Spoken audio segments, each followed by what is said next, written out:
Ladies and gentlemen, I am so excited to be on this call right now with the amazing Rebecca Bertoldi. This woman is a absolute maven of marketing. She's magnificent at what she does. You're going to love every single word that comes out of her mouth when I let her talk. But the fact is that she is brilliant, absolutely brilliant. She's a certified story brand marketer, and she is here to help you fix your message, fix your website, fix your marketing so that you got leads pouring through into your business and you can make a bunch of money and be really, really happy in your life. If that sounds good, you're going to listen to Rebecca. Hello, Rebecca.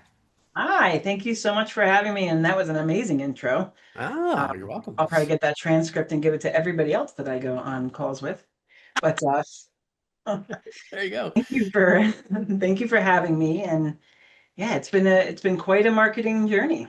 Yeah, yeah. And you've been at this for a little while. You've been swinging the bat for some time. When did you get started in this? So honestly, I started in graphic design. I got my degree in 2002, and then I think in 2003 I switched to marketing. And you And were like, what, 8 years old then? Right? sure, Seven? yeah, Yeah. yeah. And it fascinated me, the human psychology part of marketing. That's what really drew me in. Mm. And that was back before we had digital, when we can see things instantly. So that was like we would place a magazine ad and we'd wait 6 months to see how it worked out. Wow. Man, I those are the times. I would Yeah. not have the patience anymore. Neither would your client. Right. So yeah, Fabulous. as soon as And digital came up, I was on it. good for you. Amazing. And so walk me through a little bit what your fascination is with the marketing or with the brain science part of marketing. Yeah, because you and I can geek out on this so much. Yeah. And for me, it was, like I said, seeing what I would put into an ad and how it would, inspire action later through somebody. Okay. That was always very fascinating. So then as I got more into this, I wanted to understand more about how the human brain works and why we make those decisions. And so I just started diving deeper and deeper. And over the years, I have come to craft marketing experiences that create human Mm, connection in digital spaces, which love that. yeah, Okay, say that one more time for us. Say that one more time for us. we create emotional connections in digital spaces. Beautiful. Yeah. Right? Because it can be such a cold space, right? Or Yeah. at least really surface. And what we need, is marketers like you to Mhm. get deeper beneath the surface. Well, share with us a quick concept here as to how to help somebody with their digital marketing get to that deeper level. What are some of the things that they need to be aware of and look for? You need to know your audience. Like Mm. that's the thing I see the most is people, if I have to hear one more time I can help everybody, I might just scream. But Can you there's record that, please? Just that moment. yeah. Yeah. So it's one of those things that you would not talk to like a woman in her 20s the same way you would talk to a woman in her 30s or 40s. Very different stages of life. They're dealing Hmm. with very different things. So it's the same with your audiences. You don't want to be like, hey, I do marketing. I can help you. Does that make you feel like, oh, I need that? Like that's Right. really what we're going for. We want people to be like, oh, yes, are they here? Like, are they watching me? Do they know what I'm going through right now? So it's one of the ways that we can make them feel seen and heard. Mm, love it. And so, diving into this for a moment, do you prefer demographics or psychographics? Yes. Um, Yes.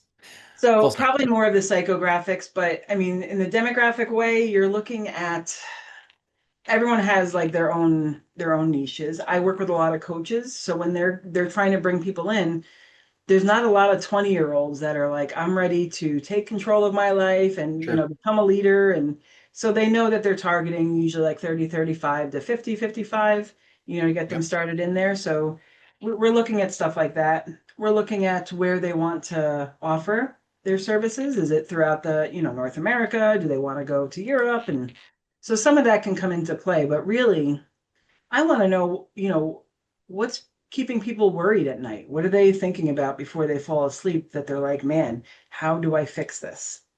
You Mm-hmm. know, like people have they have different types of problems. We have external problems, which are like, you know what, I would love to grow my business.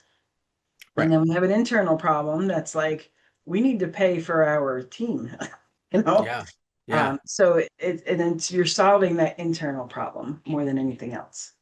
Love it. And it's like and then the deeper like shame around Mhm. the fact that they're like, I might not make payroll, Right.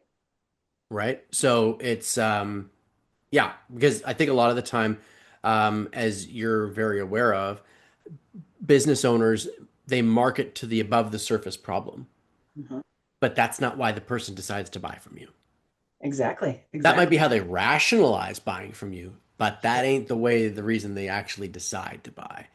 So I love that. So when you're talking about story brand now, some of my audience might not be familiar with what story brand is. So guide us through a little bit of that because Donald Miller is a genius, and I absolutely love the fact that you are a story brand person because that sings to my soul. And yeah, to walk us through a little bit of what story brand is and why it's so different than some of the other marketing concepts that are out there. Absolutely. So first, this is the Story Brand book, and it was written by Donald Miller. I read the initial ones maybe 8, 9 years ago, and even back then, like I started implementing that in my pages, and I saw a drastic increase, but wasn't Mm, quite sure why at the time. okay. And, so as I dove deeper in, I was getting it a bit more like it's about clarity. Okay, we're being really clear. We're letting them know, we're qualifying those people so that they know that they're in the right spot. They know that it's made for someone like them. Yeah. We're helping them to see what's going to change in their life when they use your product or service.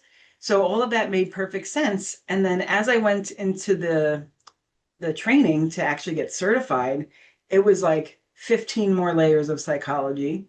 I was Ooh. super excited and overwhelmed. And it was like learning through a fire hose, but it was amazing. And Yeah.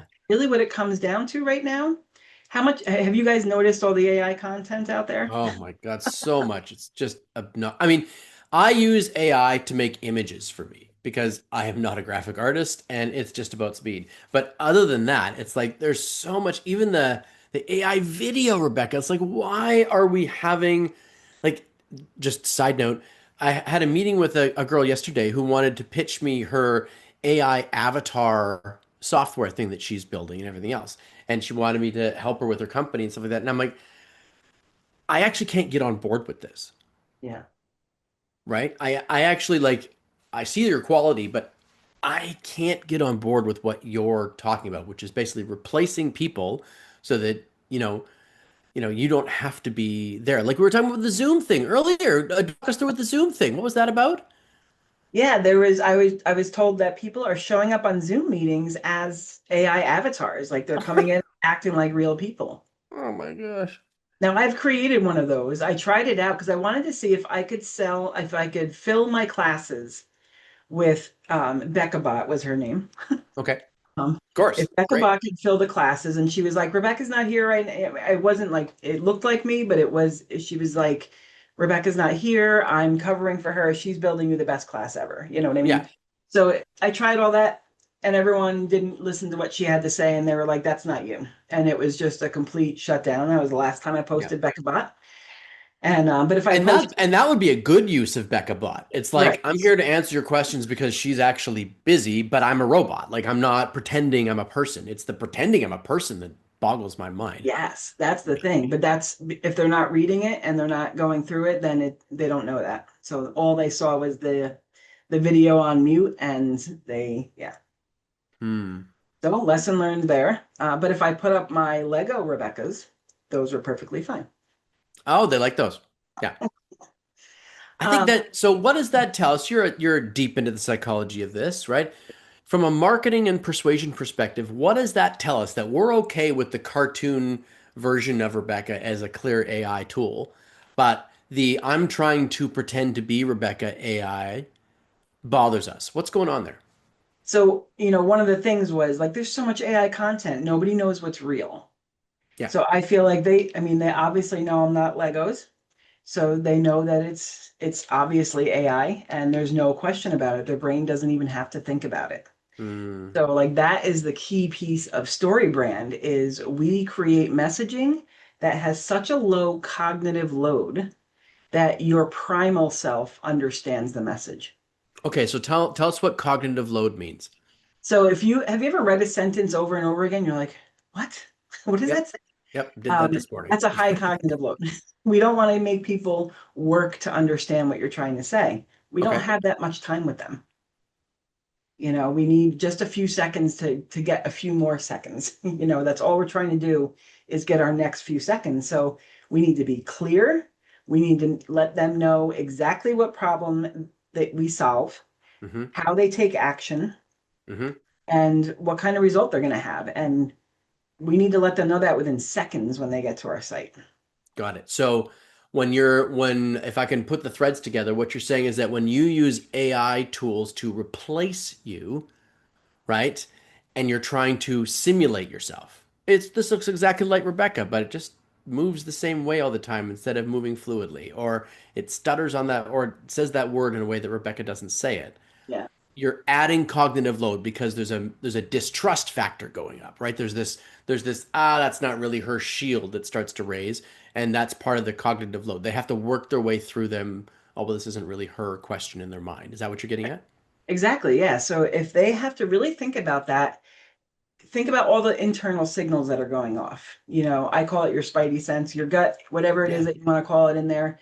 It's saying like something's off. That's just like if you were looking at I see this a lot.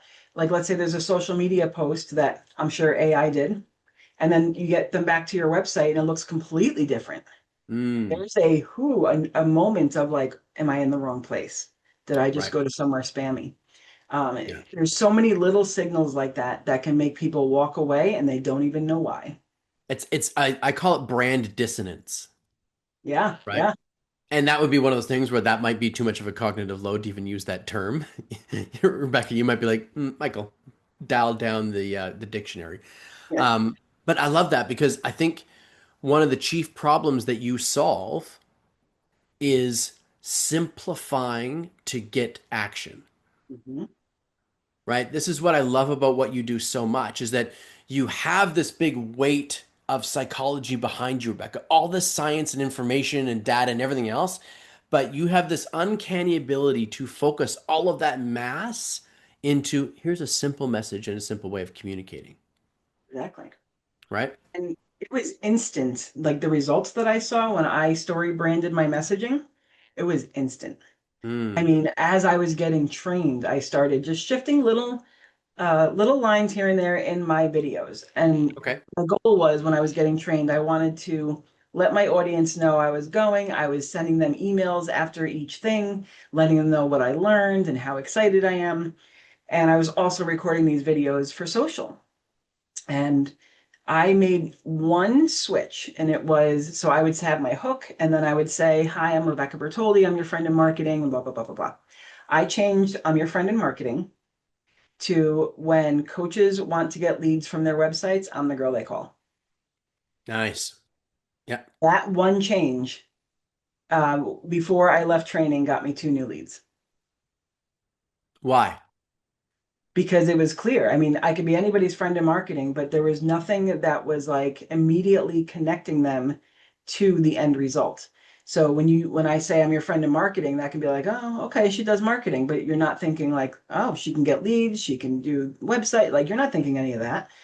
So I might be because I'm a marketer, but you're not thinking that. So when I say that I'm the girl they call when they want leads from their website, that's very specific. And they're like, I Mm. want leads from my website. So they can immediately relate. And I'm a coach, like you were talking before about understanding their ideal client profile, right? And they're a coach. Like, I love that. I love that. Okay. And that sentence, as you would put it, massively reduces cognitive load. It did, yes. And even now, like if I'm out networking, I was testing it there. Mm, Everywhere that I've tested those little shifts have seen a huge result. So it's those little hinges that are swinging big doors. And it's so important, especially right now. There's so much content out there that is just getting like thrown at us. And yeah. you need your words to stand out and say, I see you, I hear you, and I got you. Yeah, I love that. I love Yeah. that. I live right by the beach, and so one of the references that I always use for people with their when it comes to social media content, I'm like, you making social media content is like peeing in the ocean, right?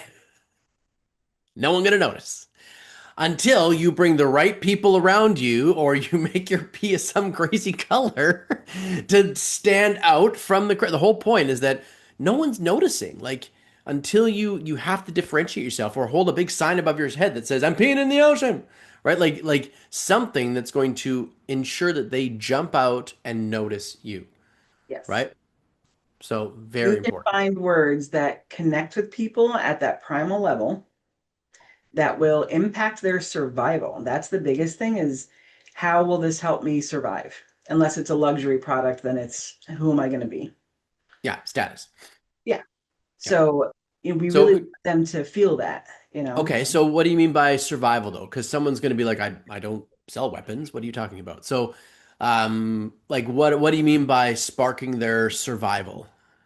So with lead generation, this is how they're going to get money in. This is how they're going to fund their business, fund their lifestyle, put food on their table. Hmm. So if we can't solve their problem of getting leads, and then they're not going to be able to do those things. So Right. it's tying back to their survival. We don't necessarily have to be like, you're going to die if you don't hire me. That's not what we're going Although for. So we just want them to know that that's a good pitch, it's Becca. important to them, it's important to us, and we are there to help them to thrive and, you know, to put food on the table. Right. And so those are the primal needs, right? You got to survive, you got to provide for your family, provide for your children, Yeah. right? So when you relate what you do to that, right? That this is the problems that it solves, not obviously in a direct way, but saying like you're going to have more wealth, you're going to have the time, the flexibility, the wealth to do these things because your marketing is better. That's what you're referencing. Yeah, or not so much of the marketing there, but that we're going to connect. In my case, it's like we're going to connect with your audience and you're going to get those leads because you Right. see them. And if we can make that message crystal clear, it makes such a difference. And when Donald Miller was like, these are literally magic words, he's like, I know magic isn't real, but you'll see the difference immediately. And he wasn't wrong. Mm, It's love it. definitely one of those things that people are gravitating towards. Awesome. And can you share with us? I mean, you've shared that one little bit about your changing the words in your videos and stuff like that in networking. What about for a client? What have you recently been able to do for a client that's made a big difference? Ooh, so one of the things is there's people out there, and I'm sure there's many of you, that you don't even know how to talk about what you do. Mm, And if somebody asks you, you just start like rambling stuff out. And so one of the biggest things that creating your story brand sound bites does is it gives you that solid response that people are like, tell me more. So a couple great examples of that. I have one client who she works with franchise owners okay. to enable their franchisees to have a better business. And she had this whole thing where it was like so many words, and it was her landing page just wasn't getting all of the calls that we wanted. She would send people there, and but it didn't really bring them through a story. It didn't show them how they were going to hire her, and then this is how she's going to improve their bottom line, and she was using their words too, Hmm. and expand their network and all of that. So as soon as she was able to shift that, not only is she more confident in when she's telling people what she does, but it's all over the page. It's all in all of her messaging now, and it's one of those cases that it's a magnet. So the more connections she makes in that space and she's sending them to the site, she's getting more and more calls booked now. Right. It's only been like a week or so with her updates actually being done on the site. Wow. Happens So fast. yeah, I mean it happens very fast. I even a woman that runs the speakers collective that I'm part of, she had me do her sound bites, and forever she was like, I just don't even know what I'm saying to people, but they're not getting it. And I'm a Mm, member. I know the value she's bringing. I know how we're feeling. So we were able to really sit with that. And now she has something so powerful that she's excited to say every time. And now she's like, all right, we got to do all these other pages, you know? So one of those things that once you feel it and you're like, yes, this is what I do, you're happier and more excited to share it, which that in itself, the energy that comes with it is impactful. Love that. Yeah. Because I mean, my big belief is that, or one of my things is that, selling somebody on something is the transference of belief, right? And part of that sale process, of course, is your conviction Yes, about what it is that you're talking about, what it is that you're pitching. So having those sound bites is really, really, really powerful. Love that. absolutely. And one of the things that I am not great at is making my own business cards that I like. It's, Okay. I don't know why. I don't like the ones I ever make for myself. And if I have one that I've made, I will apologize while handing it to somebody or not Oh, want to give it to them at all, right? right. That's not what we want to do in our business. As soon as I got my new cards, I'm like, hey, I'm giving them to everybody. I'm like, I could have been one of those people that's like through the room, Nice. and it's just a whole different vibe. Love it. And that's because you put the sound bite on the card? It was just because I had someone else do it, honestly. I had an Ah, outside perspective come in and take a look at it and created exactly what I needed, which is, you and I do that all the time. It's so hard to work on your own business. You are so yeah. close to it. So and this is why it's always great to hire a professional like Michael or me, because we can see your business from an outsider's perspective. You often take so much of your knowledge for granted, and you think that everybody knows what you know, and they do not. So we are able Mm, to simplify it for your clients. love that. Yeah. Yeah. We're standing in the center of the storm of our own business. Exactly. So how do you possibly see how big it is or what's really going on when you're standing in the middle of it? Right? Exactly. Everything's spinning. Yeah. Yeah. Love it. Yeah. Okay. So, Rebecca, talk to us a little bit where we can find you, where we can tap into this brilliant brain of yours. So you can come to 222marketing.com and book a Okay. consultation there. You can find me on Facebook, Instagram, TikTok, YouTube, a LinkedIn, and more. Okay. And All the places. and then in the show notes, I'm going to include a link to it's an assessment. It's a little assessment you can give yourself that's just going to see what kind of human connection you're making in your marketing and Okay. seeing if you're meeting people where they are. And it just gives you a great idea of, where you can improve and where you can quickly start to increase your conversions. Meet people where they are. Can you just give us 30 seconds what that means? Of course. So meeting people where they are in my world means that not everybody's ready to buy. So Yeah. there's many steps before they actually reach out to somebody to purchase. There's many things that are going on in the buyer's journey, and when we can meet them where they are there and provide those resources, let's say somebody wanted to get their house painted, then they would have you can give them a guide on how to plan for painting your house, and you're meeting them before they're ready for the actual professional to come in, but now they already trust you because you've already helped them. Love it. Yeah, Yeah. so things like that. Love it. Absolutely brilliant. Absolutely brilliant. And we're gonna get you into the Time to Lead Academy to do a whiteboard session soon too, Rebecca. So that'll That's be fun. going to be so much fun. Can't Yeah. Yeah. Yeah. You can bludgeon my students over what's going on. There's no story here. No, I'm kidding. wait. Um, They're going to Rebecca, this has been fabulous. You're so brilliant at what you do. Thank you very much for sharing your genius and being, stepping into this role. A lot of people, they've got these amazing skills. They've got these things. They're trepidatious about stepping into that power and stepping into themselves. So thank you to you for doing that, because the world's a better place because you did. awesome. I appreciate that. Thank you so much for talking today. Yeah, you bet. Thanks so much. And ciao for now, everybody. Have a fantastic week. See Bye, you later. guys.